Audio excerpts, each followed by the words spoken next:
രാവിലെ തന്നെ ലൈവിൽ അനിമോളും അനീഷും തമ്മിൽ സംസാരിക്കുകയാണ്. അനീഷ് അനിമോളുടെ അടുത്ത് വന്നിരുന്നിട്ട് പറയുകയാണ്, ഇന്നലത്തെ കാര്യം ഓർത്ത് ടെൻഷനൊന്നും അടിക്കണ്ട, ഇന്നലത്തെ കാര്യം ഇന്നലെ കൊണ്ട് കഴിഞ്ഞ്, ഇന്ന് പുതിയൊരു ദിവസമാണ്, നല്ലൊരു ദിവസത്തിൻ്റെ തുടക്കമായിട്ട് നല്ല ഇതോടെ ടെൻഷനും മനസ്സിൽ ഇന്നലെ നടന്ന കാര്യങ്ങളെല്ലാം ഒഴിവാക്കിയിട്ട് നല്ല രീതിയിൽ ഇന്ന് ഗെയിമിലൊക്കെ കോൺസെൻട്രേഷൻ ചെയ്ത് ഫുഡെല്ലാം കഴിച്ച് നല്ല ഇതായിട്ടിരിക്കുക. പഴയത് എങ്ങനെയാണോ ആ ഒരു ഉന്മേഷത്തോടെ ഇരിക്കുക.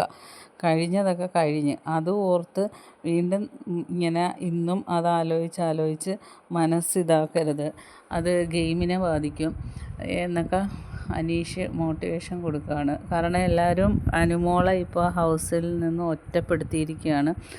ആരും അനുമോളുമായിട്ട് സംസാരമോ ഒന്നുമില്ല. അനുമോളുടെ കാര്യത്തിൽ ആരും ഒരു മൈൻഡും ഇല്ല. അപ്പം അനീഷ് അതിന് അനുമോളെ സപ്പോർട്ട് ചെയ്ത് അനുമോളോട് സംസാരിച്ച് ആ ഒരു പഴയ അനുമോളെ ആ ഒരു മൈൻഡാക്കി എടുക്കുകയാണ്. അല്ലെങ്കിൽ ടെൻഷൻ അടിച്ചിരിക്കും, ഗെയിമിനെ ബാധിക്കും എന്നൊക്കെ ഓർത്താണ് അനീഷ് രാവിലെ മോട്ടിവേഷൻ